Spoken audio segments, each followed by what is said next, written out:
Soce tempe tinle yarngoda, pelge drolor zampe zeparce, palde lame shabla solvade. Oma Guru Vajradhara Sumati Munisha Sanekar Utta Vardanya Shri Bhadra Varsa Manya Sarva Siddhi Hum Oma Guru Vajra Sumati Munisha Sanekar Utta Vardanya Shri Bhadra Varsa Manya Sarva Siddhi Hum Oma Guru Vajradhara Sumati Munisha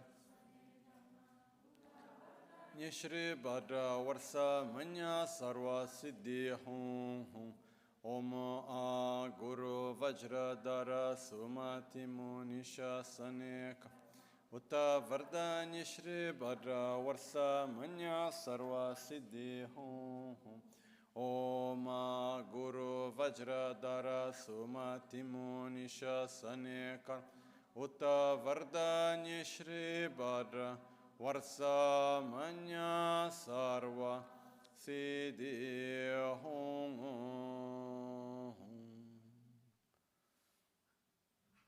Dagi Chitsun Lama Tuje Che Nyamda Dala Tuje Siksu So Gebe Shesan Dala Tendo So Uyon Sunge Nawa Tsedo So Tsechi Ningne Solwa Debe Tse Dechen Korlo Visu Lekshune Yela Sambe Dede Malupa Geme Lungi Drubra Chingi Lo Tsoni Sodan Dikdun Dungi Namke Yinsu Lekshune Lapchen Tsoni Yonsu Tsopa Dan Chera Nyetun Chanwara Chingi Lo Chancho Pargi Ninsen Tukun Tu Nyu Peme Siudru Lekshune Chancho Drube Gegen Kunshishi Tungen Dela Drubra Chingi Dagi Lona Chela Chokpa Dan Chemi Samjur Ngemba Shiwa Chodan Tumbe Dudum Malupa Beme Lungi Drubra Chingilo Dorna Tingne Tsera Tamche Dan Techi Pardu Nega Tamche Tu Rese Kyamne Lama Kele Me Tukje Chingi Dala Siksus Gongyab Drewe Nyamda Dachala Chetsun Lame Tuje Rabgongne Kodan Sungi Nawa Dralme Tu Nyam Sunyon E Kesan Toprash Kewa Kuntu Yanda Lama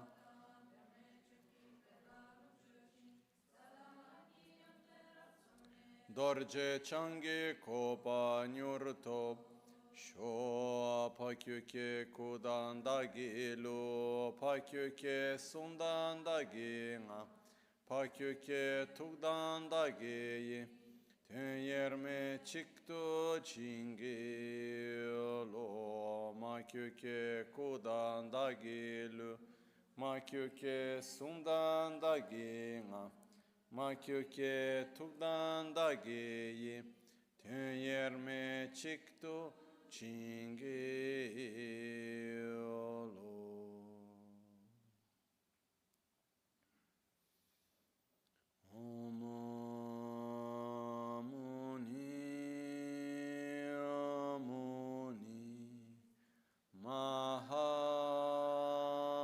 Mahamuni Shakyamuni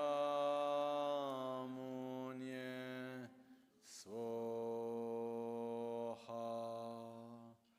Om Muni Muni Mahamuni Shakyamuni Soha Om Muni Muni Mahamuni Shakyamuni Soha.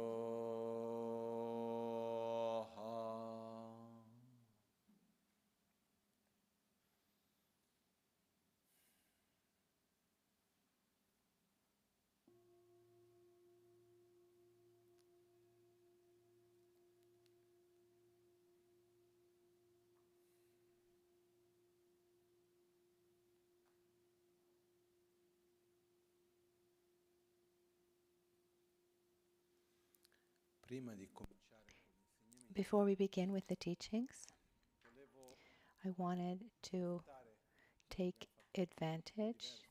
Today the program is a little different. I'd like to do the practice of self-healing together silently.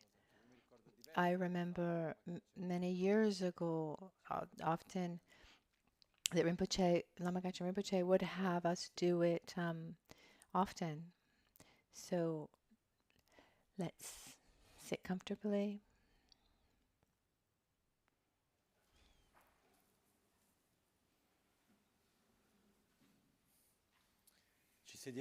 We sit in a comfortable position with our back straight but not tense. Our shoulders are relaxed.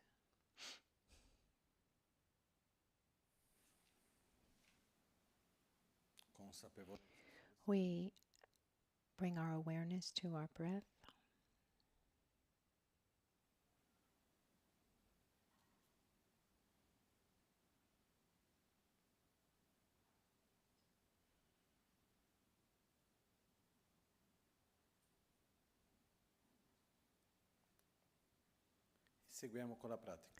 And we follow with the practice of self-healing. If you know it well, you can do it together with the visualizations. Otherwise, just concentrate on the movements, on the mudras.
tsendele nime kuyan delekshi Nintsen takto delekpe koncho sumki chingi lob koncho sumki ngodrobotsol koncho sumki tashi sho.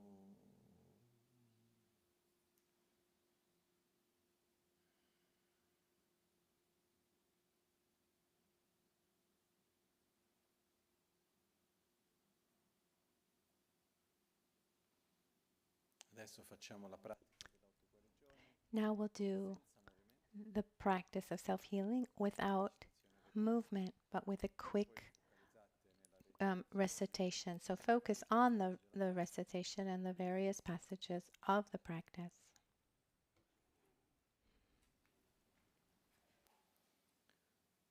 Namo Gurubhye, Namo Buddhaya, Namo Dharmaya, Namo Sanghaya, Namo Gurubhye, Namo Buddhaya, Namo Dharmaya, Namo Sanghaya, Namo Gurubhye, Namo Buddhaya, Namo Sanghaya, Namo Triratnaya, Lojo Sambo Pagyo Teshipa, Tuche Tembe Trinle Yarang, Pegye Trulo Zambe Zebrache, Pande Lame Shabla Sovade, Oma Guru Vajradara Sumati Munishasa. Uta Vardanya Shri Bhadra Varsamanya Sarva Siddhi Hum Oma Guru Vajradara Sumati Munisha Sanek Uta Vardanya Shri Bhadra Varsamanya Sarva Siddhi Hum Oma Guru Vajradara Sumati Munisha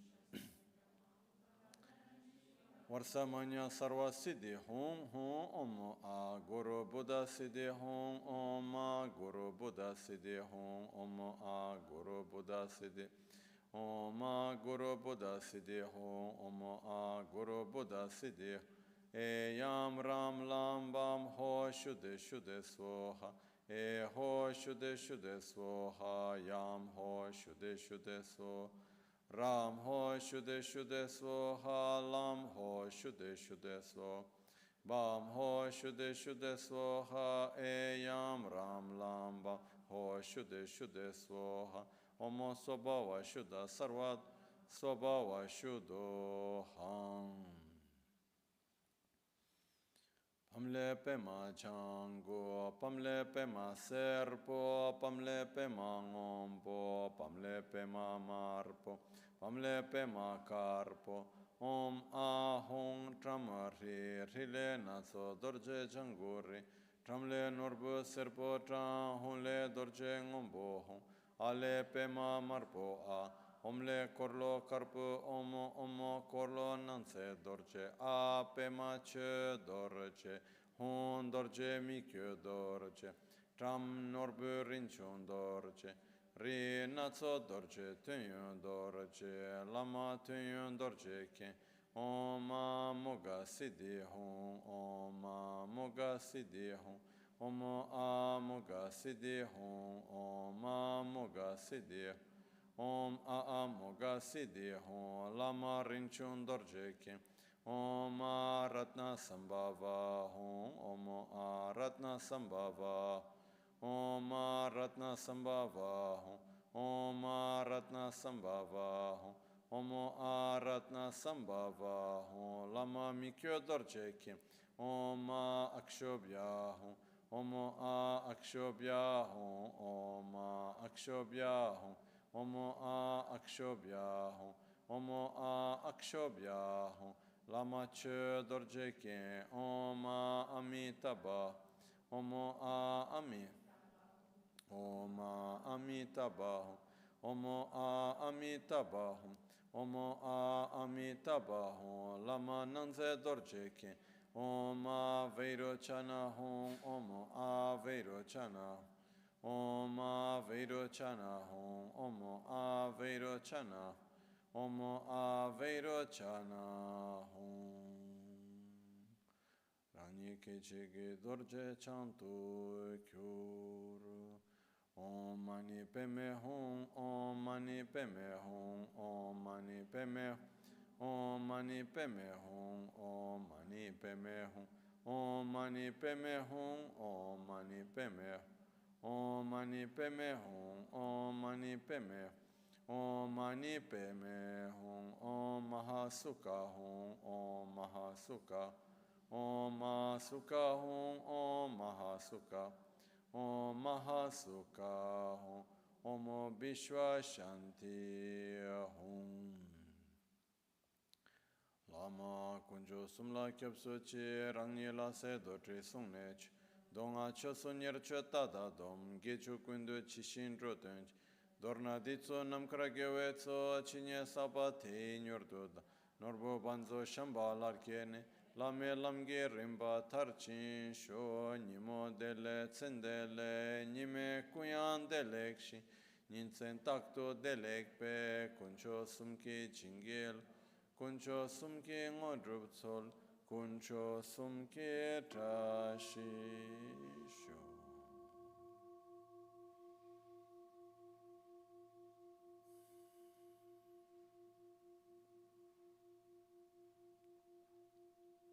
Facciamo adesso la pratica dell'autocorrezione. Now we'll do the practice of self-healing. Citate la versione ancora più breve. Recite it even shorter.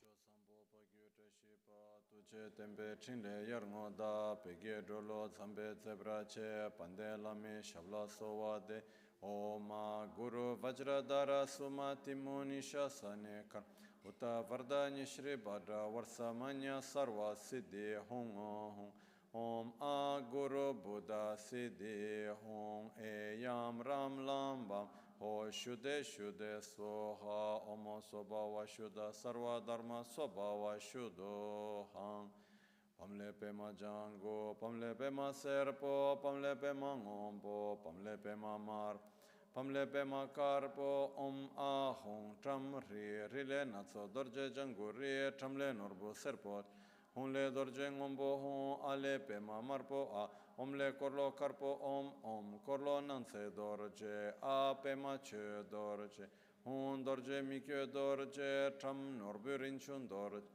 Re Natso Dorje Tunyon Dorje Lama Tunyon Dorje Ke Oma Moga Siddhi Lama Rinchun Dorje Ke Oma Anasambhava Lama Mikyo Dorje Ke Oma Akshobhya Lama Che Dorje Ke Oma Amitabha Lama Nanze Dorje Ma Veiro Chana Om Mani Padme Hum, Om Mani Padme Hum, Om Mani Padme Hum, Om Mani Padme Om Mani Padme Hum, Om Mani Padme Hum, Om Mani Padme Hum, Om Mani Padme Hum, Om Mani Padme Om Mani Padme Om Mahasukha Hum, Om Vishwa Shanti Hum, Lama Kunjo Sumla Kyapsuch Rangni La Se Do Tre Sung Ne Che Donga Cho Sonyer Che Tadat Gecho Kundu Chishin Rotenchi Dorna Ditso Namkara Gewe Tso Chinye Sabate Nyortot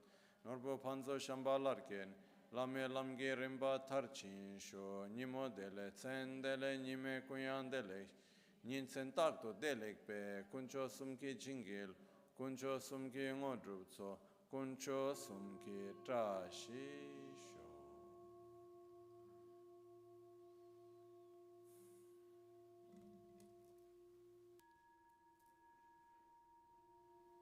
Sashipu ki chushi me to Tramare Rabaling shi Ni de Gempa di Sangye Shintu Mikte Ulvarki Drokun Namda Ila Chöpar Shoyi Dam Guru Ratna Mindrala Kam Niryatayami Sangye Chodan Soge Chonam La Chancho Pardo Dani Kyapsuchi Dagi Jinso Gibe Sonam Ki Drola Pinchre Sangye Drupara Shua Sangye Chot Jancho Pardo Dani Kyapso Che Dagi Jinso Gibe Sonam Ki Drola Pinchira Sangye Drupar Sho Sangye Chedan Sogi Chonam La Jancho Pardo Dani Kyapso Drola pinchre sangue drupar shu. In the Buddha, Dharma, and Sangha, I take refuge until enlightenment. With the practice of generosity and the other perfections, may I obtain Buddhahood for the benefit of all sentient beings. In the Buddha, Dharma, and Sangha, I take refuge until enlightenment. Through the practice of generosity and the other perfections, may I attain Buddhahood for the benefit of all sentient beings.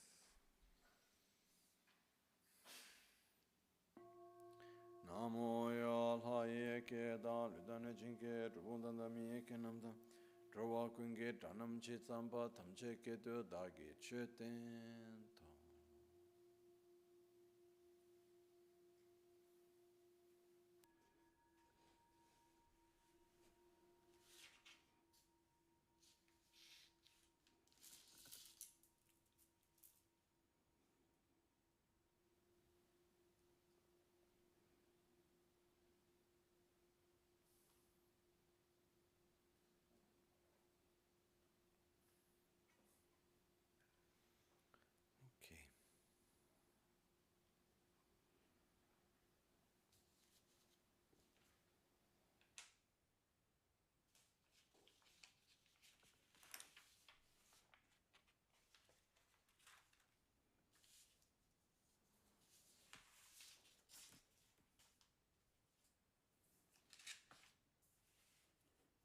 Un'aneddota.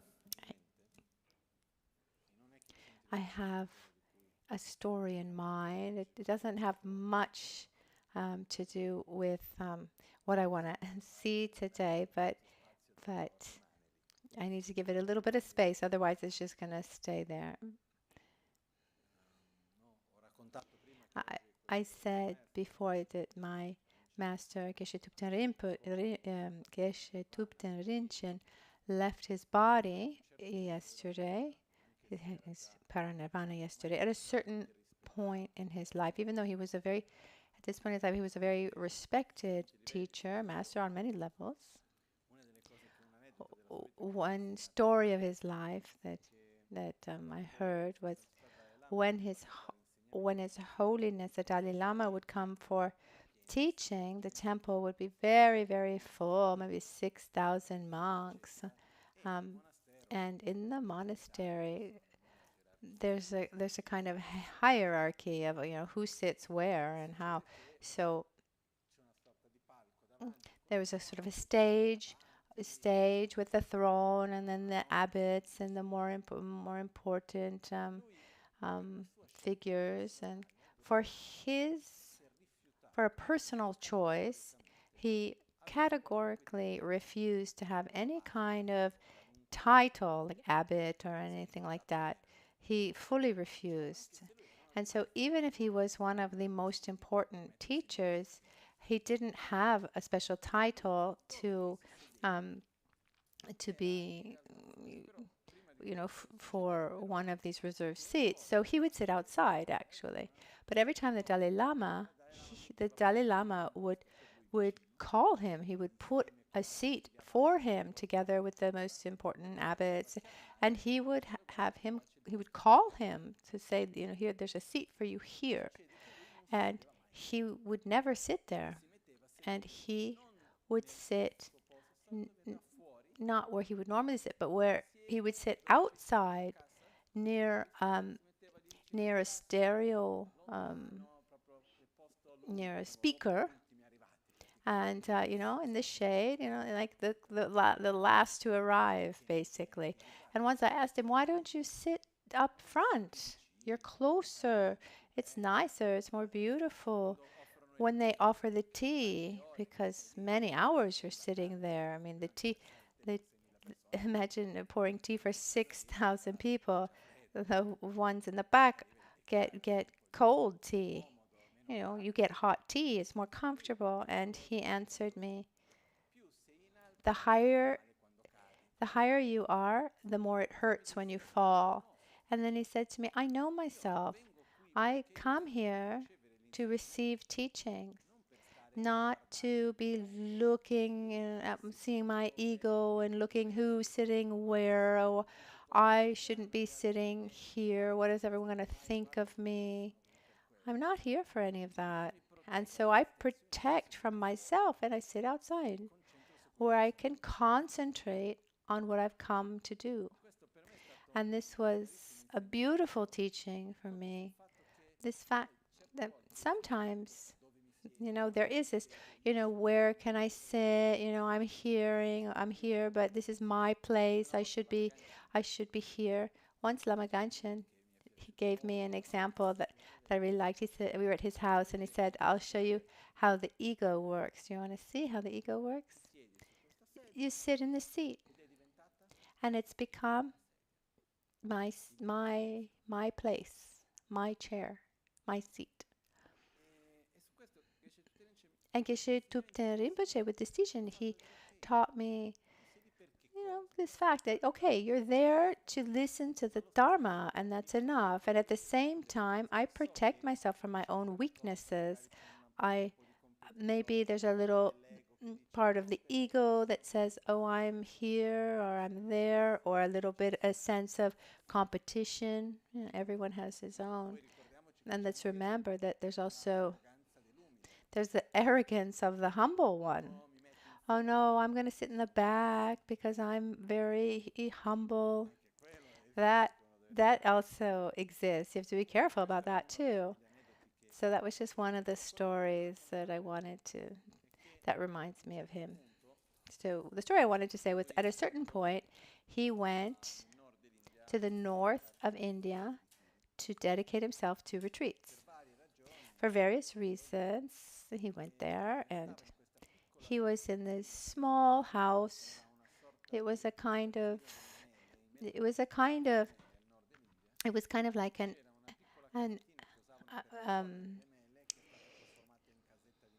so there's this very, very small house in the mountains that they used to store apples. And then they transformed that into a kind of retreat house. And one of my best friends was his personal attendant in India. So he told me that after the first few months when he was in India, at a certain point, he would see that after the practice, after this meditation, Geshe-la had his eyes really red. And he was thinking, what's going on? And as if he had been crying, and he thought, oh, that's so strange. After a while, he got up the courage, because in the Asian culture, Tibetan culture, you don't ask about someone's emotions, and much less from his master. So that time he said, Geshe-la, I've realized that. He asked him why, and then he answered, I realized that in all these years of my life, I've pretended to dedicate, and now that I really want to do it, there's so many years have gone by, and I don't have the energy that I used to have. And when I heard that, I thought, he would wake up at 3 o'clock in the morning to do 2 or 3 hours of meditation. He would spend 12 hours a day teaching Dharma. Someone extremely coherent in his conduct, his behavior. So what should we say about ourselves? We should, slit our wrists. But what I learned from that,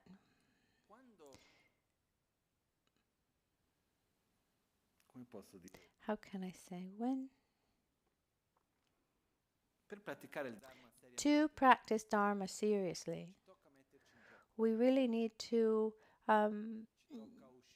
get out of our comfort zone and play the game.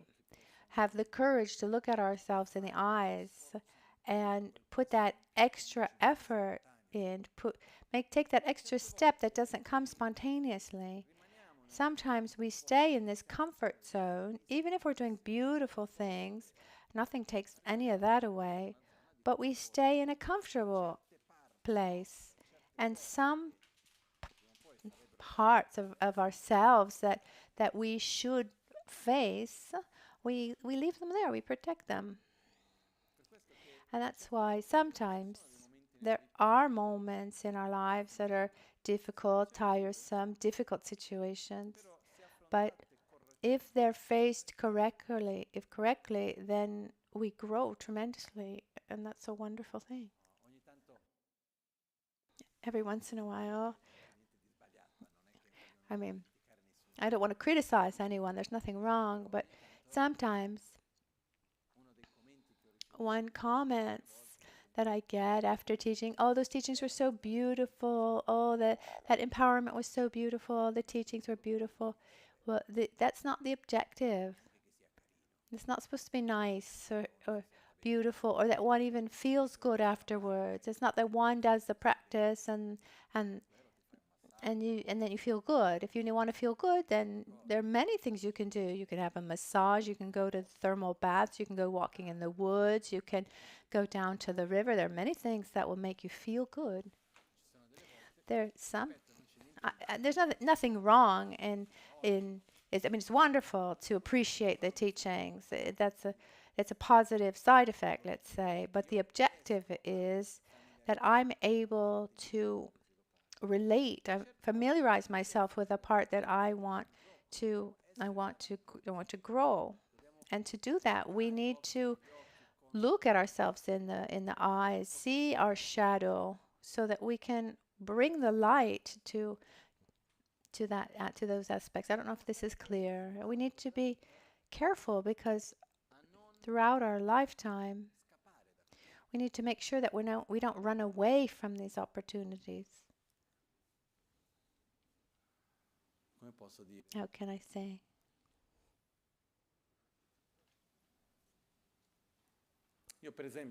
For example, for many years, I said among my weak points there was laziness, and people would say, "Oh, Lama, you do so many things. If you're lazy, what are we?" And I say, listen, if I'm saying I'm lazy, it's true. And what I realized, to explain this laziness well, I found myself resting somehow. Well, not resting, but abusing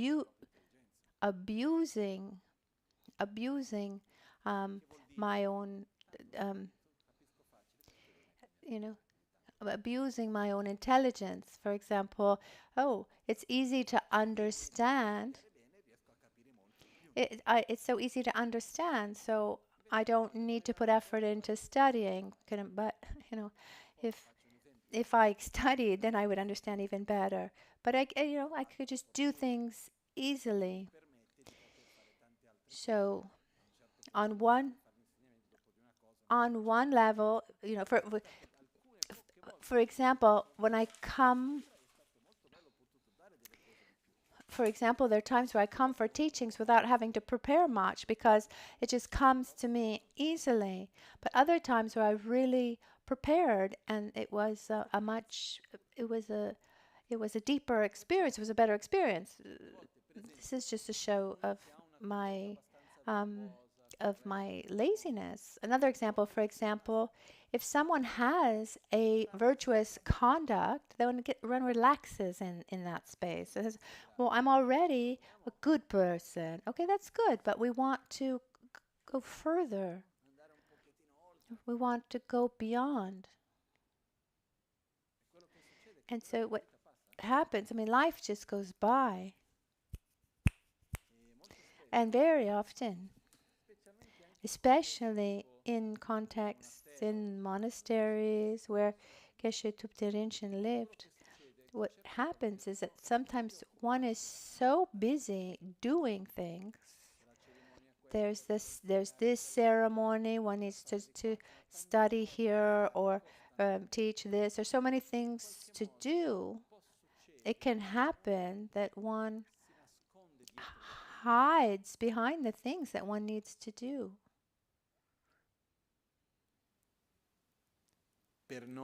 To not face himself seriously. I remember once a practitioner who did many years of solitary retreat, and at the end one day said, there was someone asked, after about 12 years of solitary retreat, I mean really alone, or someone would come every 6 months bringing food, provisions, and someone asked, isn't it a little bit selfish to do that? Are you running away from life? I mean, the trouble, real troubles in life can be found at work or with one's family or managing, one's the money. And she answered, it's the opposite. Very often, we run away from ourselves by busying ourselves with many things. And it's when you're there by yourself. At the beginning, you start complaining, you project onto one thing and then another, and then when you're by yourself, there's nothing. There's nowhere to look. There's no other choice but to look inside. And very often it happens instead that we run away from ourselves because we say we're too busy. I need to do this, that, and the other.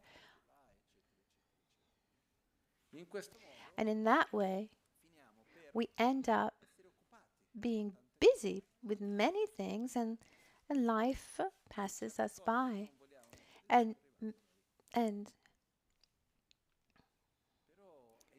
But it's important every once in a while. It doesn't have to be constant, but with a certain frequency, one should really activate oneself, get out of one's comfort zone and say, we can do it. And it's beautiful. It's beautiful being able to do it. This is what I wanted to say. When we practice, there are moments where we need to take this extra step and go beyond what is comfortable, what is pleasurable. We need to do what's necessary. It's about putting more effort, looking within, and admitting the things that are evident that we pretend to ignore.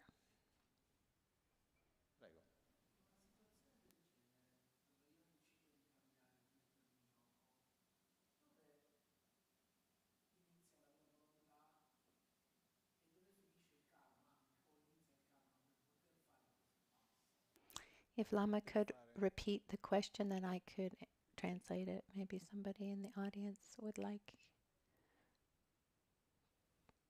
to ask him to say the question in English.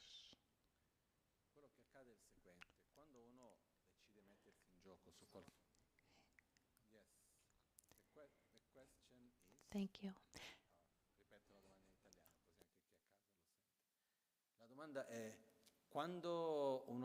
The question is, when one really starts to play the game, let's say, to look at an aspect, where's that border between, having the karma to do that, or there's this feeling that one puts energy there, but it's not really the moment, one doesn't have those conditions yet to do so.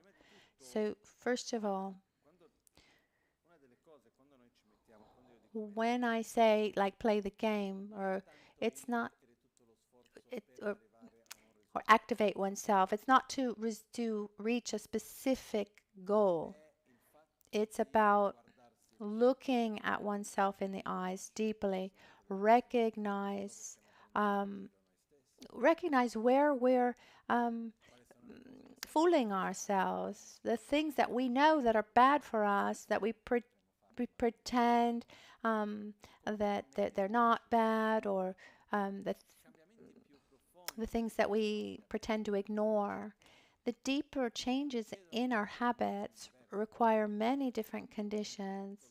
Maybe one puts all the effort and in that moment, it seems like nothing's happening, and then time goes by, and then when you least expect it, things start moving, and there's an actual change.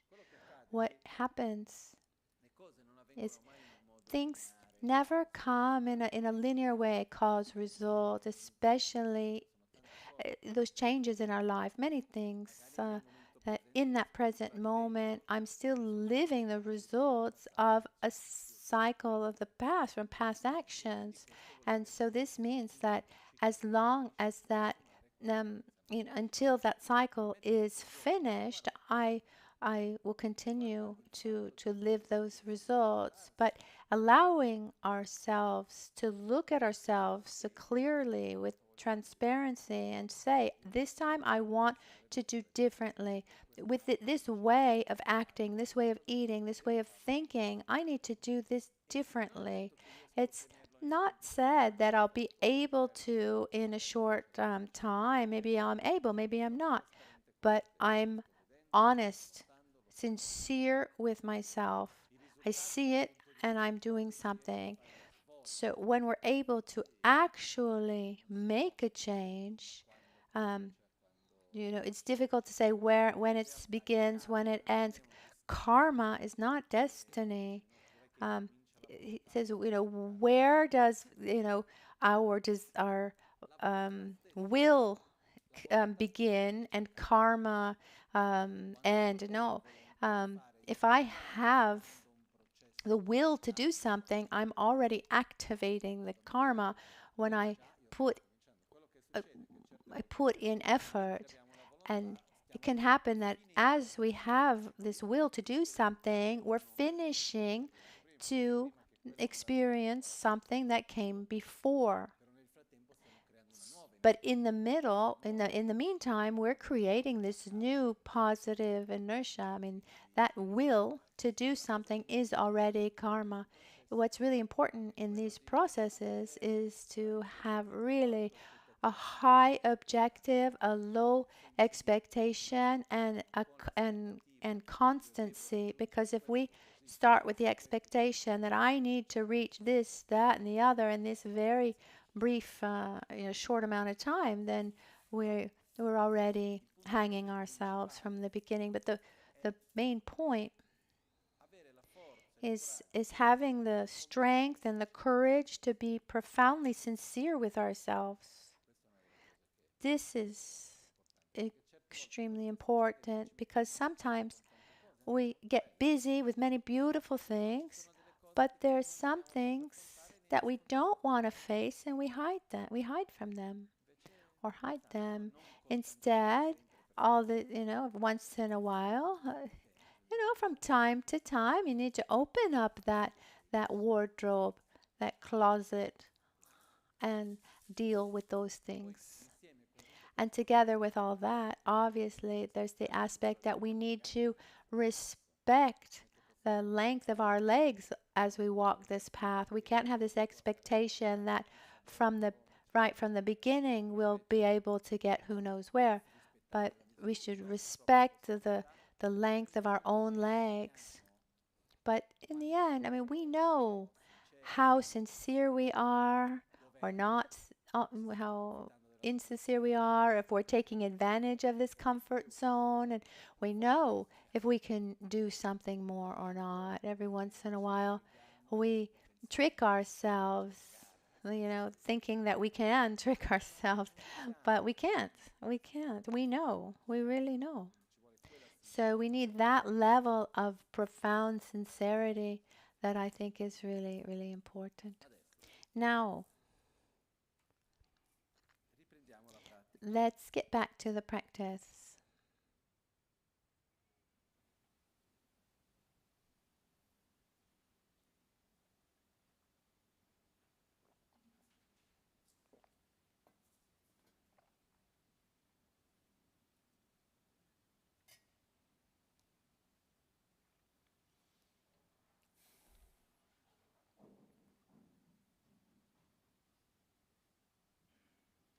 The first day of these teachings of this course we talked about how logical Tantra is, that it's not something that is incomprehensible. Someone will remember that, right? I'm looking around. I don't see many nods, but yes, in any case, the the base of departure is our state, is how we are. We saw that we have 5 aggregates, but we also have a psychophysical reality. The body and mind always go together, but this has different levels of manifestation. It shows on different levels. In Vajrayana, it 3 levels are described: coarse, subtle, and very subtle. For example, I've seen in some traditions, in Hindu traditions, for example, or Vedanta, they recognize 5 levels of body. There's so from the grossest, from the coarsest to the most subtle, it can be divided into 5. In any case, we within the Vajrayana Buddhist tradition, there are 3 bodies and 3 levels of the mind: coarse, subtle, and very subtle. In our lifetime, in flesh and bones, what we know is our coarse body. We relate to everything with our coarse body. At death, what manifests is the very subtle mind and body, the so-called clear light. And between death and birth, the subtle body manifests mostly. It doesn't have a physical, material side the way that our coarse body does. Because we have 3 bodies, when we define the bodies of a Buddha, he too has 3 bodies. That's coarse, subtle, and very subtle bodies in a pure state. This, when I understood it, it really helped me relate to that much better, because when I learned it, they told me there's the Dharmakaya, Sambhogakaya, and Nirmanakaya, and then I had these strange names. What is all that? Dharmakaya. Okay, we have our friends in Thailand. They have a foundation, the Dharmakaya. What is that? What is Sambhogakaya? The translations didn't really help either. So the body of essence, the enjoyment body, and the emanation body. Instead, when we look that the body of essence, the Dharmakaya, is the body and the mind on a very subtle level, the essence, in the pure state, so that's called Dharmakaya, the body of essence. And Sambhogakaya, the so-called enjoyment body, is the subtle body of a Buddha. And the Nirmanakaya, the emanation body, is the coarse body. And the body and the Buddha adapts himself or herself to the needs of those he's going to help, because he could also decide not to take a coarse body and stay on a pure level. But these happen the moment of death, the moment of bardo, and the moment of birth. So what we do, first of all, we simulate in the practice of self-healing, like in many other sadhanas, we simulate the death process. We simulate this death process and Dharmakaya. So we transform death into the Dharmakaya. That's what we talked about this morning. And then after our death, what arises, what happens is this bardo, the intermediate state. If the easiest way to understand the bardo is very similar to our dreams.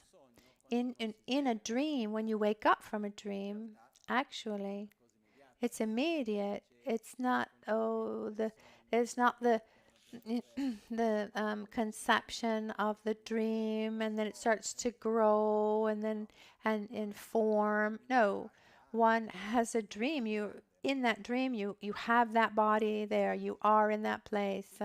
Um, and similarly, in the bardo, it's like that. You begin a reality instantaneously. It's said that it's a projection of one's mind, just like a dream, similar to a dream. What happens is during the bardo, there are different characteristics. For example, not having a coarse body, the being can go anywhere very quickly, or rather, the body can move from one place to another with the speed of his thoughts.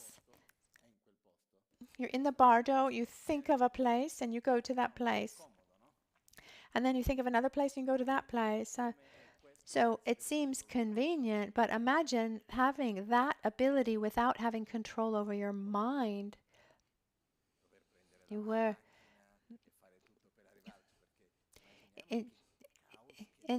imagine what chaos it would be. Just think about Bologna, you're in Bologna. And then I think about Sao Paulo, I'm in Sao Paulo. I'm talking to you and I'm gone. It's chaotic, the whole thing. So this is one of the characteristics of the bardo. If it's used well, it's marvelous. If we have a balanced and controlled mind, yes, that's one of the reasons why it said that the bardo doesn't have to be a difficult experience. If the being in the bardo has a minimum of stability and can move from one thing to another, it might seem like from one, could be very tiresome too, just from one experience to the other. In the practice, what we're going to do, if we can really transform our death in the Dharmakaya, from that very subtle, pure state, one generates a subtle body with pure characteristics, pure traits. So we simulate also this. There are different ways of doing so. We simulate imagining, first of all, that we arise as a beam of light, nor about the height of a forearm. It can be also a symbol like a vajra or a flower, but the more common way is to use a beam of light that represents his energetic body. And then in this subtle body, the image arises. An image arises from this pure state and goes around and helps beings. That's why it's represented by this aspect. These light rays emanate. They go to the holy beings, makes offerings to holy beings, and then they come back, and then other emanations go out to the 10 directions, every place, every kind of context to help sentient beings, and then they come back. So the subtle body has a limitation. The subtle body of a Buddha can be perceived only by those who have realized at least emptiness, who are already outside of samsara. The Arya Bodhisattvas, they're called. Others don't recognize anything, don't see. So just imagine you've just gotten enlightened and you want to do something. You get there, you show yourself with this marvelous enjoyment body, but what you can do is very limited, because the Arya Bodhisattvas, they've already gotten out of samsara. There are fewer of them than all other beings, and the fewer needs. See, you're there, you see the other beings, you say, you try to connect with them, and they don't see you. So you need to manifest yourself. so that they can see you and you can relate to each other. So why there's this intention, no, I need to manifest myself in such a way that I can then adapt myself and actually help them. And that's where the desire to be reborn in a coarse body comes. When one says, no, I need to take a body in flesh and bones. Otherwise, there's no real tool to interact. On a subtle level, sure, but they're important, but it's quite limited. I'm sure that the subtle beings can bless us in so many ways, but we need someone, you know, that we can touch, that we can listen to, that we can see. It's said also that the best of all emanations of an enlightened being is a physical body in flesh and bones. It's said also that if we could see the Buddha in his subtle form, someone might say, wow, I saw the Buddha, this body of light, something incredible, how special. But what is really special is the one who is in flesh and bones, the one that was born a child and has been raised and is working hard, is able to adapt to our needs and is there to help us. This is much more incredible. I don't know if you see that, if that's clear. Because that's the part that's really special.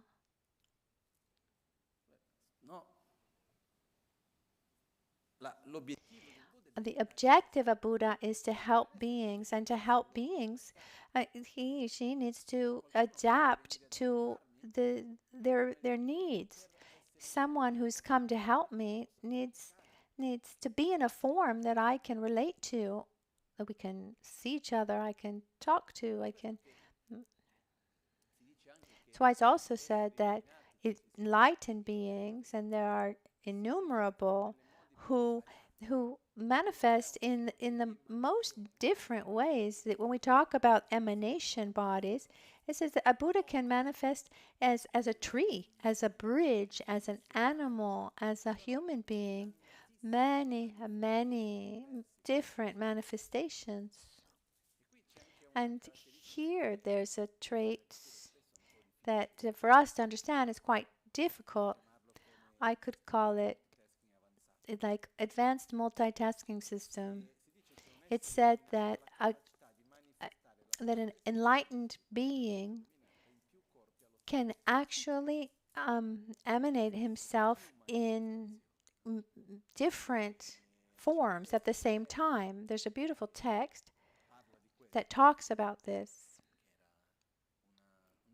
It was an interview interview from 1981. They interviewed someone, I don't remember who, in a very academic way. They interviewed many lamas in India, asking various questions about tulkus, reincarnations, etc. I have it. Maybe I'll bring it. We can watch it.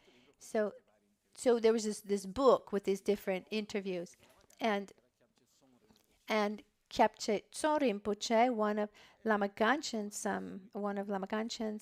teachers, was interviewed, and they asked him questions on tulkus, reincarnations, etc. He was extremely direct.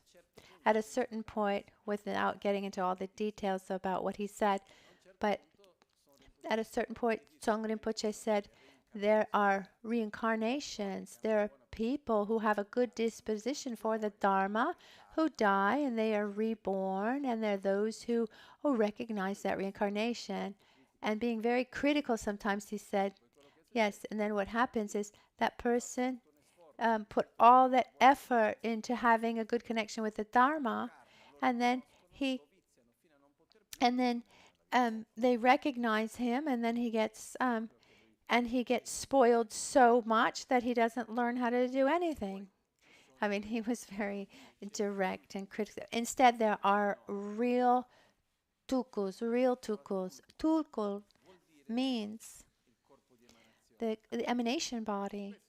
Those are beings who have reached very developed stages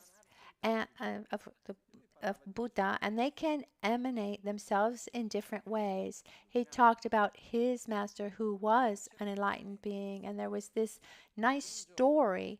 One day, this master, unfortunately, I don't remember the name now, he was in Tibet. One day, he was there by himself, and at a certain point, he started laughing. He was there by himself laughing. And his attendant said, "No, my master, why are you laughing? What's going on?" They said, "Oh, nothing, nothing, nothing." No, and then his attendant said, "No, what's going?" He wanted to understand. He wanted to laugh. He said, "Okay, you know what it is. There's there's one of my emanations who's in Beijing, in China, and there are two of them actually, and they're together. They're two beggars." And it happened that finally they were able to get some good food. And then these stray dogs just stole their food and ran off with their food. And at a certain point, the attendant said, "But how many emanations do you have going around?" And he said, "I don't know. I need to meditate on that to be able to answer you. Tomorrow I'll tell you." And the next day he said, "I meditated, I controlled, and the ones that I was able to see are about 200.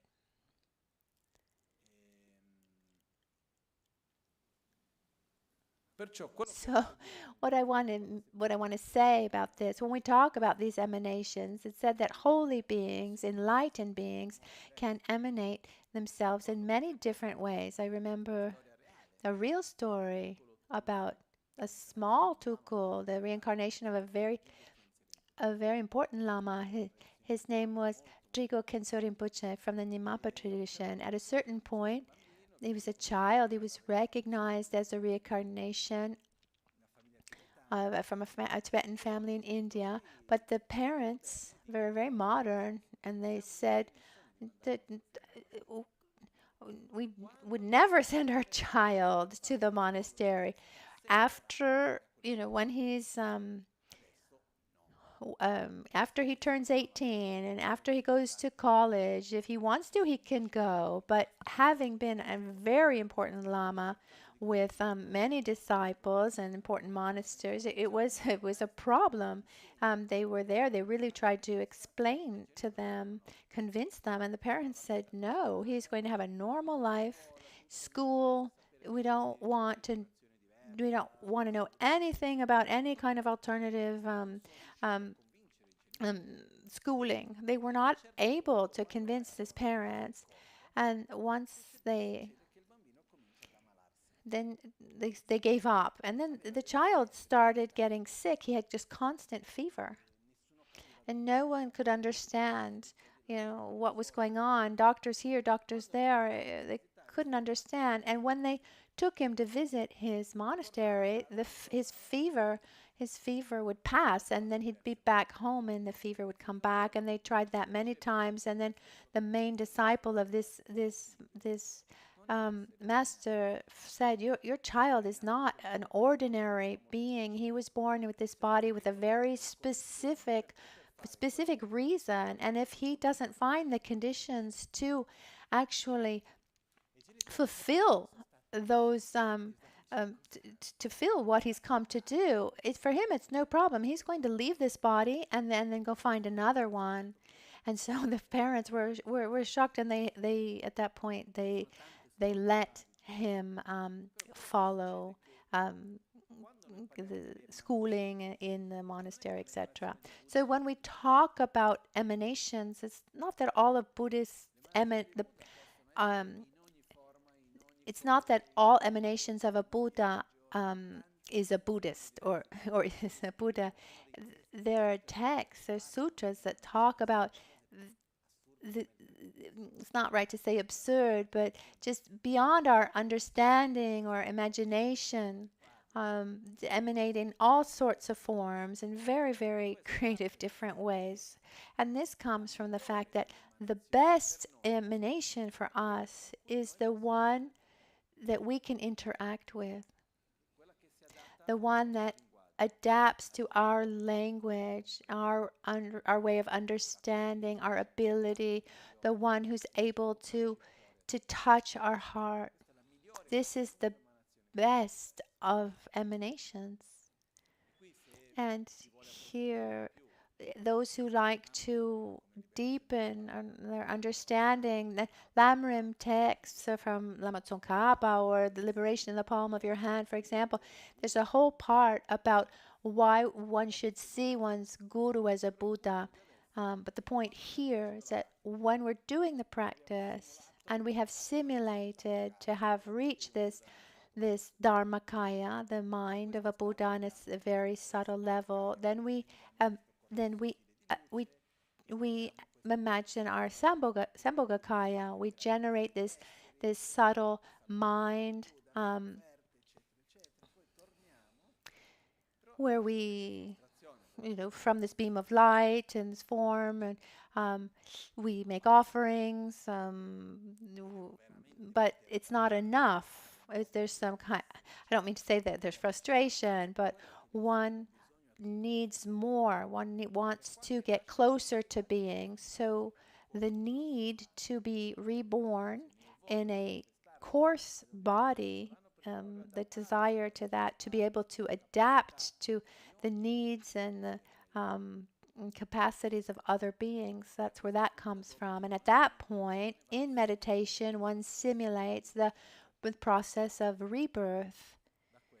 From that, there are different ways of doing that visualization. So from that beam of light that is like raised in space, and at a certain point it looks down and sees a lotus flower, and on this lotus flower there's a sun and moon cushion.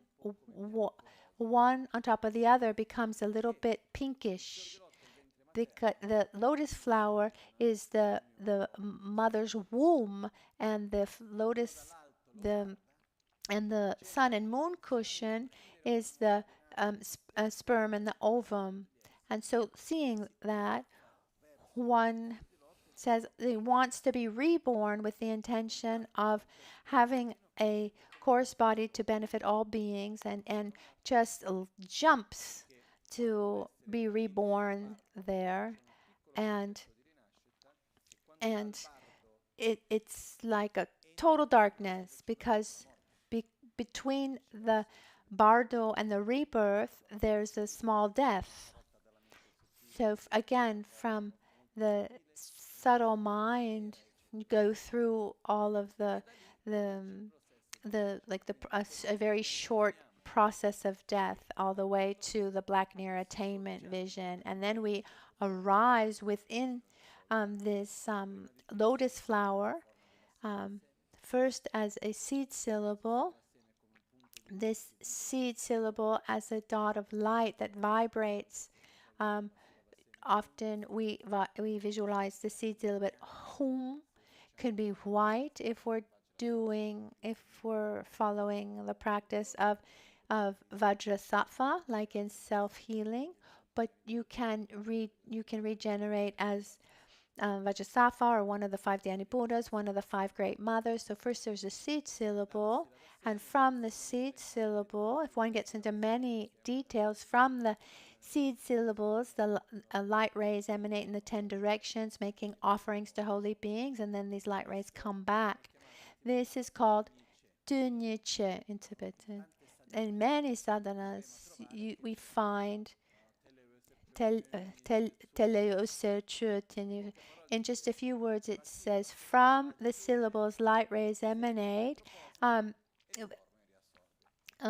fulfilling the 2 purposes, and then comes back. The 2 purposes are making offerings to holy beings and making and helping sentient beings, and it can be Yamantaka or Vajrayogini sadhana. At a certain point, there's when you see the light rays emanate and fulfilling the 2 purposes, offerings to holy beings and helping sentient beings. Those are the 2 purposes. The point is that this energy is emanated from the seed syllable, comes the syllable.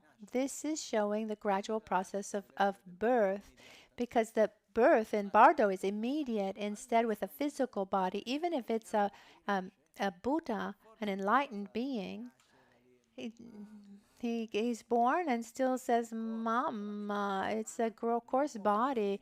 Can't do without the natural process of rebirth. The mind of the Buddha somehow is trapped inside that human or the sentient being. And once Lama Ganchen said that his master, Trijang Rinpoche, had said the main difference between an ordinary child and a tulku child are the, the imprints that he brings.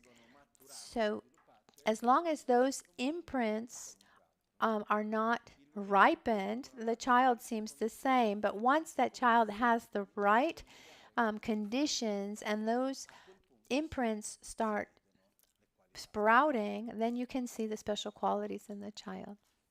So we simulate this process. So first there's the seed syllable. From the syllable, we arise in the complete form. And in this case, we visualize Vajrasattva. We have a body that's white in color with one face, two arms. In our hands, we hold the dorje and bell, Vajra and bell. There are two possibilities. There's Vajrasattva, which is the more well-known, where the Vajra represents method, compassion, love, that he holds at his heart, and the bell at his hip, representing wisdom, the correct view of reality, or rather can also be in the hugging mudra, which is the union of method and wisdom. The meaning is the same. It's just different mudras. So what happens in this moment, we visualize that we arise in this complete body. It's a luminous body with a central channel, two side channels. We visualize the 5 chakras. And we manifest this gross body, this coarse body, to be able to help sentient beings. And at this point, with this, when we complete this, we're completing what's called transforming rebirth in Nirmanakaya. If we want, we can also add something, which is in many sadhanas is there, in all commentaries that I've read. I've seen that it's something that is done, but it's not an obligation. But because our mind is, you don't need to, but our mind is limited, so it's something added. So here I am visualized as Buddha Vajrasattva. I mean, really, can I trust this? Am I really Vajrasattva? I'm imagining myself as Vajrasattva, and then one can have doubts. To help ourselves to overcome these doubts and go beyond, we do the process where we say, I am visualized in the complete aspect as Vajrasattva. My visualization of myself, I am the commitment being, the Samaya Sattva, the visualization. So at this point, light rays and nectars emanate from my heart into the 10 directions, all the Buddhas, Bodhisattvas, to all the holy beings, asking them to come here. An emanation of each one comes like a rain of wisdom that absorbs into me, and I become inseparable and of the same nature of every wisdom being. This is to give more strength to that identity, and it's really to just reinforce it. We said that if we visualize ourselves correctly as Vajrasattva, where there's the image to overcome our doubts or uncertainties that we could create, then we invite these wisdom beings, and we do the Za Hum Bam Ho. Za is when we invite these wisdom, these holy beings, wisdom beings. This mudra is quite easy, like this. So, and then it doesn't start like that. It's just showing you so you can see my hands. It says so with the the left looking up and the right looking down, and then so you start with the right the right index finger and the pinky finger. This is called the mudra of the hook. So because we're hooking them. So za, we're inviting. So these light rays are kind of magnets that attract. So za, we invite. Hum, they come and they enter into us. Za, hum, bam. They absorb completely into us. Ho, they become inseparable and of the same nature. So I invite them, they enter, they absorb, and they become inseparable. Za, invite. Hum, they enter. Bam, they absorb. Ho, they become inseparable. And so that's what we do. Za, hum, bam, ho. Okay, this is the mudra. And then there's a variant of the mudra that I learned from Geshe Thupten Rinchen, and I've never seen anyone else do. He would say, when we do the mudra towards ourselves, we do za hum bam ho. Instead, when we're visualizing a frontal generation, you can do it differently. Za hum bam ho, because it's in front of us. This is a detail. That just because I remembered, I was just thinking of Geshe Thupten Rinpoche. Geshe Thupten Rinchen, when he did fire pujas, when he was teaching, he had this marvelous knowledge, and he would say, in this moment of the practice, according to the system of the Gyutu college, Tantric college, they do like this. According to the Gyume, this other Tantric college, they do like this. Kyabshe Rinpoche, in his specific way, he would do like this. He knew all the specific ways, and when he taught me this mudra, I remember very well, he said, when you do towards yourself, you do za hum bam ho, and when you do a frontal generation, you do za hum bam ho, as if the hands were on the other side, bam ho, so using the back of your hands. But this is something, I repeat, I learned it like this, but I've never seen anyone else do that. So, general, when there's a puja, during a puja, it's za hum bam ho, you can use it for both self-generation or frontal generation. It was just to remember, once again, Geshe Thupten Rinchen. So, in this moment of the practice, when we are transforming the rebirth in the Nirmanakaya from clear light before, but even before, so from clear light, so there's death, when we transform death into the Dharmakaya, and there's nothing other than the great luminous void, which is inseparable from great bliss and lacks intrinsic existence, and I am this non-dual union of bliss and emptiness. And even there, one should have the intention to manifest for other beings, because the mind of clear light, the Dharmakaya, can be seen only by other Buddhas, and so you're reborn in the Sambhogakaya is more coarse than the Dharmakaya, and the universe reappears. So when we say that the universe reappears, it means that the senses come back. So the universe reappears. I am this beam of light. And then when we're going to be reborn in a coarse body, we visualize this lotus flower and the sun and the moon cushion on top, and we dedicate this strong dedication to be reborn so that we can help every sentient being.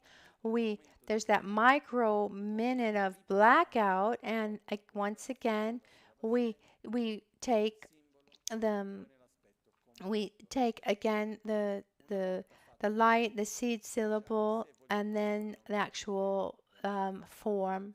Um, we can also invite the wisdom beings to absorb into us. It's not mandatory, but you can also add many other things. But I think for now, that's really enough.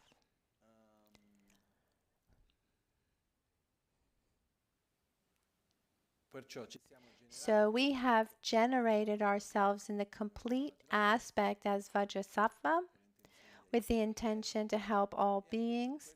And with this, we complete what is called transforming the rebirth in the Nirmanakaya, this emanation body. At that moment, the body mandala generation begins. That's where we start the Pamlipema. All of this is what visualizes with calm. This is what happens. Is everything that happens between Om Sabova Shuddha Sarva Dharma Sabova Shuddha Ham and Pamlipema. So I try to leave some space there, so at least you have the space to see yourselves with this generating with this body of light, with your central channel and the side channels and the 5 chakras. After this, we generate the body mandala. The body mandala. There's an important point here. The fact that we are visualizing the Buddhas in different parts of our body doesn't mean it's a body mandala. A body mandala, for it to be defined as a body mandala, has an important characteristic. The basis to generate that Buddha, it is a part of ourselves. So, for example, the body mandala of Vajrayogini and Haruka Chakrasamvara, the basis from which the various divinities of the body mandala are subtle energy channels. It's the subtle energy channels themselves that actually arise as the divinities. Self-healing follows the same logic as Guhya Samadra. It's called the king of all tantras. It's one of the most important teachings of Buddha Shakyamuni, and within the tantra of Guhya Samadra, the body mandala is based mostly at the beginning of the 5 aggregates, and then the 5 elements, the 5 senses, etc. In self-healing, we base ourselves on the first part, the 5 aggregates, and as we're generating, first they're the lotus flowers. So we have the green lotus flower of 32 petals that represents the subtle energy channels. To be precise, if this were the central channel, the lotus flower, if this were the central channel, the lotus flower, the central part of the lotus flower would have the same diameter, the central part, and the petals would be outside. They are the various channels that intersect and like actually enter into the central channel. So these lotus flowers represent these points of light where the subtle energy channels meet, our chakras. So the central part would be the central part of the lotus, and the petals are the channels. So at the secret channel, there are 32 channels. So the petal has 32 petals. At our navel, there's 64 petals because there are 64 channels. At our heart, there are 8 petals, the 8 channels, and 16 at our throat and 32 at our crown. We visualize the lotus flowers, green, yellow, blue, red, and white. Green, yellow, blue, red, and white. The lotus flowers, as I said before, they represent our channels completely, perfectly balanced. So we visualize them well.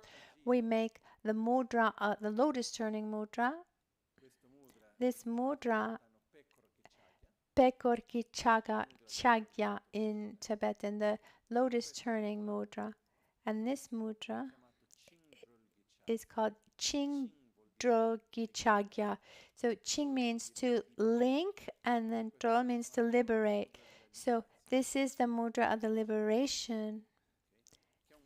It's a mudra that is used mainly in the Chanchuk practice. It's a meditation to help beings that are in the bardo. When Rinpoche in self-healing, he inserted the lotus turning mudra, and the moment where the lotus flower opens, we do the liberating mudra, imagining that the lotus flower opens and that the petals are perfectly balanced. So we make this noise too, just to make you understand. This, when we do this and open, imagine something that is a little bit blocked, and then it's pop, it just opens. Like our energy, our subtle energy channels that finally the energy can flow well. So when we make this, we make that mudra and that noise.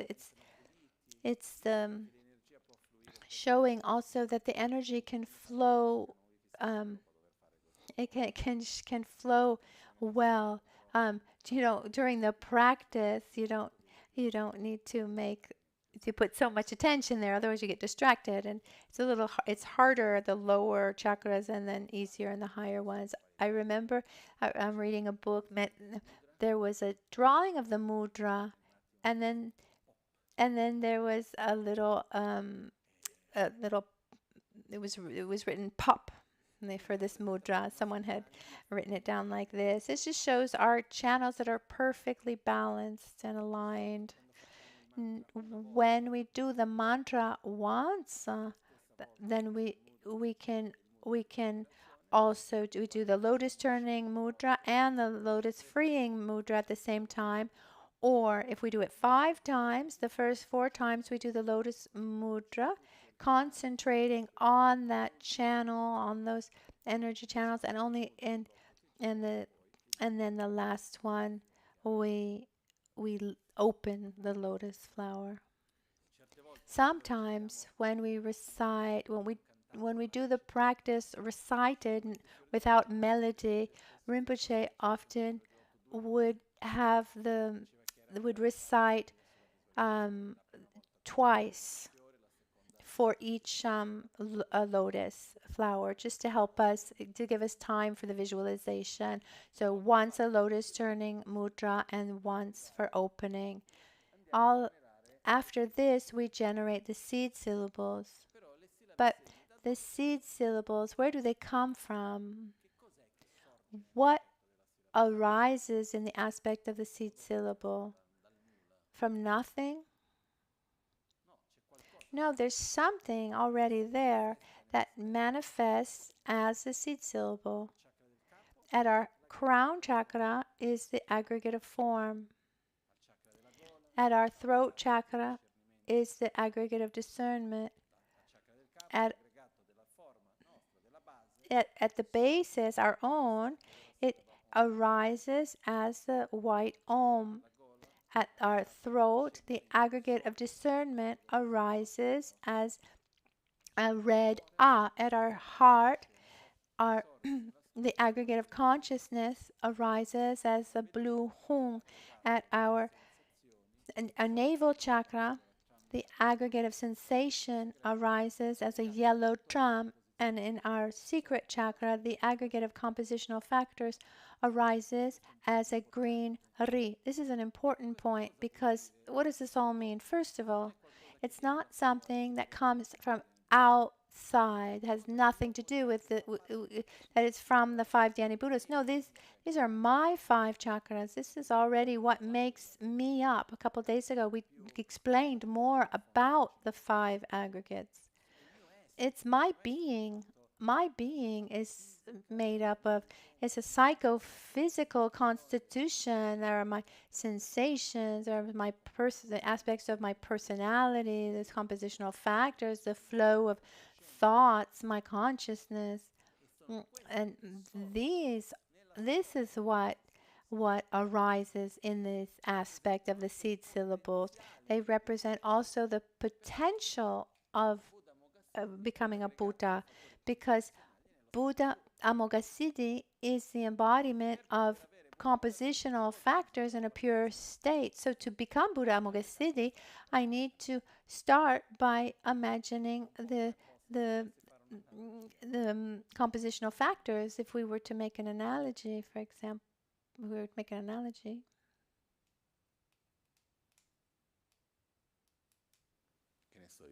Oops, a question. I don't know. Quando ci sono tante possibilità. Examples, I'm lost. Okay, if I take water, for example, and I want to have pure water. To have pure water, where do I need to start with? I need to start with water, even if it's dirty. If I don't have water at the base, then I can't have pure water. If I want to have pure soil or earth, I need to have earth. So first I need water. If Buddha Amoghasiddhi is the embodiment of the aggregate of compositional factors in the pure state, if Buddha Ratnasambhava is the aggregate of sensation in a pure state, if Akshobhya is the aggregate of consciousness in the pure state, and Amitabha is the aggregate of discernment in the pure state, and Virochana is the aggregate of form in the pure state, what substance do we need at the starting point? We need the five aggregates as our basis. Do we have five aggregates? Yes, we do. So we have the basis to develop the five Dhyani Buddhas. That's why the seed syllable in the practice, we say that it represents the essence of the potential. It represents that potential that can develop when the aggregate of form transforms or purifies and develops the qualities. It manifests in the form of Buddha Virochana, for example. So when we do the part of the seed syllables, it's a really important part of the practice. All parts are important, but some people say, why I need to make the lotus flowers the seed syllable? Can't we, I'm at the practice, can't I just start right away with Lama Tuyen Dorje Kyan? I like, to get rid of negativities. Why do we need to do the lotus flowers, the seed syllables, and the symbols?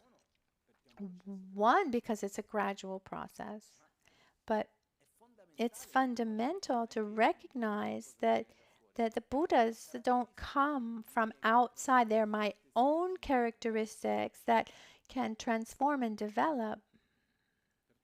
So I have a body, I have an aggregate of form that manifests in the syllable Om at the crown chakra.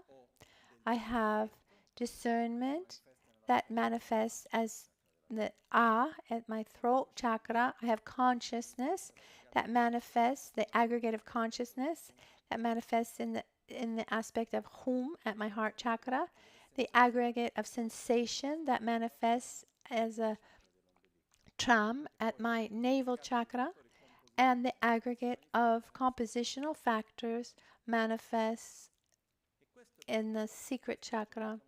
And that's why we can call it a body mandala. There's a basis that is ours, body and mind. The 5 aggregates that transform into a Buddha. It's not a Buddha outside. Outside. So remember that imagining just putting Buddhas, sticking Buddhas in different parts of the body does not make a body mandala. So, you know, like the hand that in the practice of Guya Samadra, there's also the 10 protectors, you know, where the hand, you know, transformed in aparajita, for example. But now here, in our case, we have 5 aggregates that arise in syllables, and then gradually they develop little by little. That aggregate of form develops qualities to the maximum potential.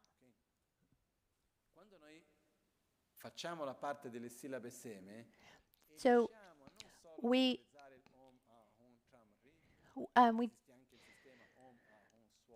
there's also there are 2 valid systems. There's Om Ahum Tamri and Om Ahum Soha.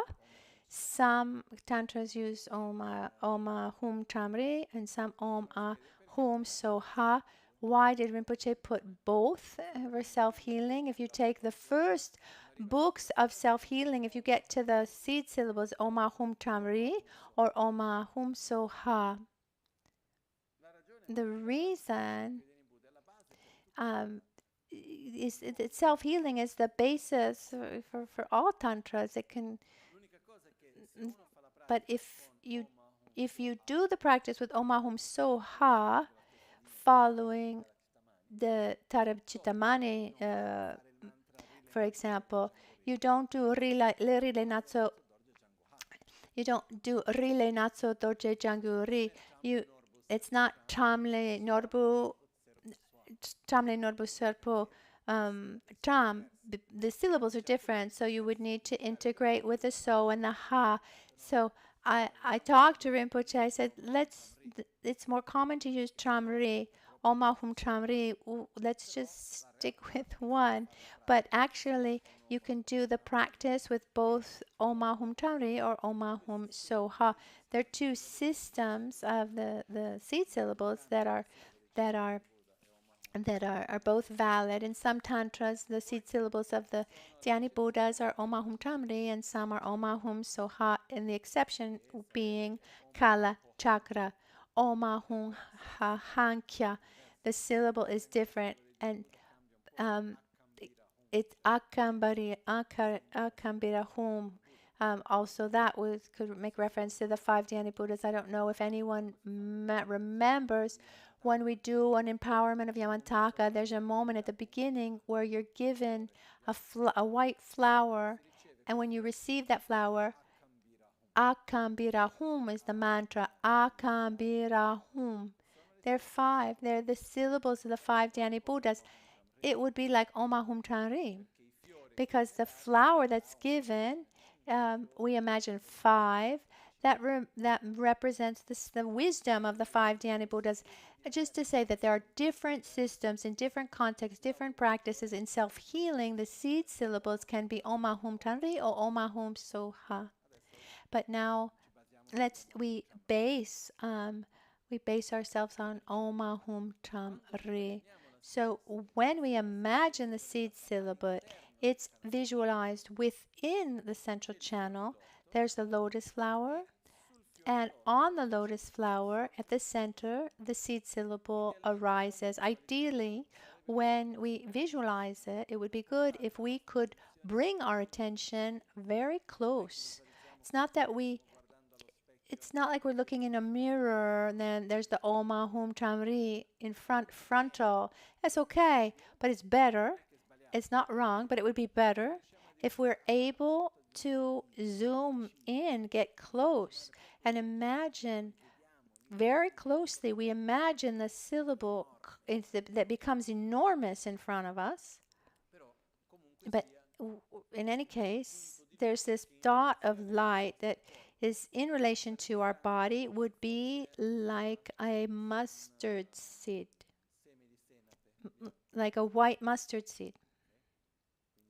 Small, very small, but at the same time vibrates with that sound. And then you can also visualize the form of the syllable. In Tibetan or Sanskrit, often for us that's difficult. So it's okay also just to visualize a dot of light that vibrates with that sound.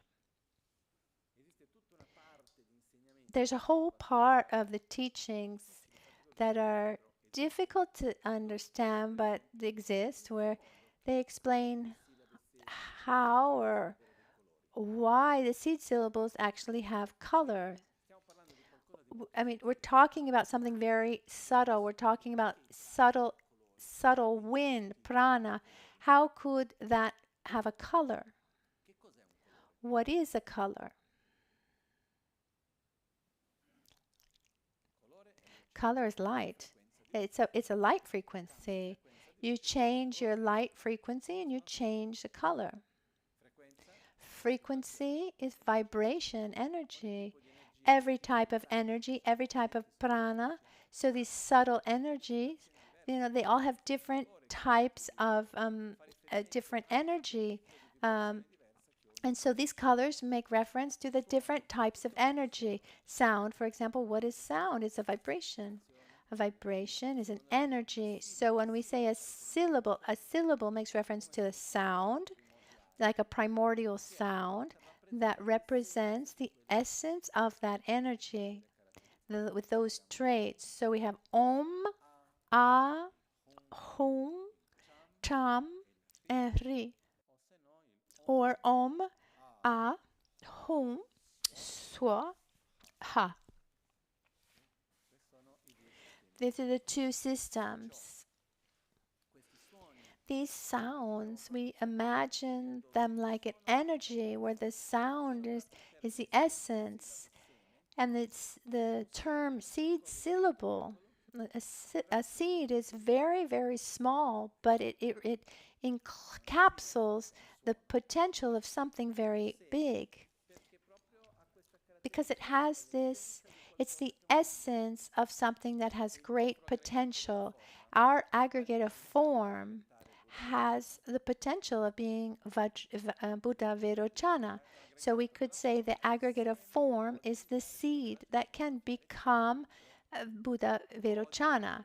We need to water a lot, but that seed has this potential. So these seed syllables are the basis for what can become gradually the Buddhas. And the Buddhas are our own aggregates in pure states, developed to the maximum potential. And together with this, in relation to each aggregate, so each one is related to a chakra. So in relation to the chakra and the aggregates, what are the main winds, pranas connected to each chakra, what emotions are connected to each chakra. And this is something that comes after within self-healing. So there's a whole science behind this process, many things put together. I remember once I was in Varanasi and I had an idea. It was a good idea, but it wasn't very useful in the end. We wanted we wanted to film, to talk about various aspects of the life of Buddha, and we were there in Varanasi filming, and someone was doing yoga, like sun salute, and at dawn, along the Ganges. And so we found a yoga professor who accepted to do this. After this, we talked a little bit, and he said, "No, you should come. Come and meet. Come to my small center here near the riverbank." And then he was curious. He said, "Well, can you show me your practice?" And so we did the self-healing practice, and he was so enthusiastic about it. He said, but this is secret yoga. You're doing it so, you're so lightly, but you're talking about the yoga of channels and winds. He was really touched. It's beautiful. He wanted to learn it. He wanted to do it with us. So there's a very important part of the science of recognizing our energies and our chakras, and there's a reason for the colors and the sounds. It all works together to help us develop our characteristics. I think it's quite clear, isn't it? Now, with this, we conclude this part of the seed syllables. And I repeat, when we visualize the seed syllables, let's try to remember that it's our aggregate that is manifesting. When we do the self-healing for the environment, they're elements that are manifesting. In self-healing, it's not the element in self-healing for the environment. It's not the element on a coarse level, but it's the wind of that nature. So it's like the wind of the fire nature, the wind of earth nature, etc. Until from the seed syllable until the great mother. So the seed syllable, it's important to remember that it's something that we have. It's something we already have. And then we ask for the blessings to nourish, to transform, and develop. And with this, it's almost like if this process was part of being born, and even like a Buddha needs to develop and ripen the potential that he has in that new course body, we need to develop our potentials. So we have the seed syllable that transforms little by little. The last point about this, to transform, to have that seed syllable transform, we need the two accumulations.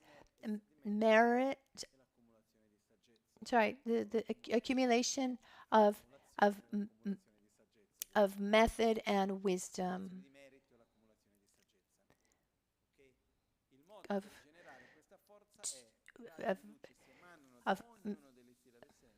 method and wisdom, or merits and wisdom. So you can visualize separately or together that lights and nectars that go out to perform the two purposes, making offerings to the holy beings and helping sentient beings, so that you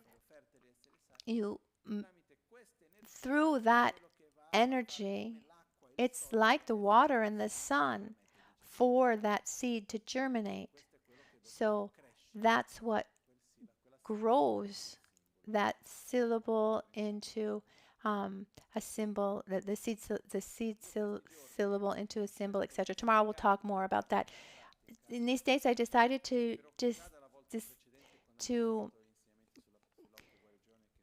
talk about certain aspects of the practice, but also last year, when we had teachings on self-healing, I chose to explain that which is not written, because you know how to read and you can read what's written.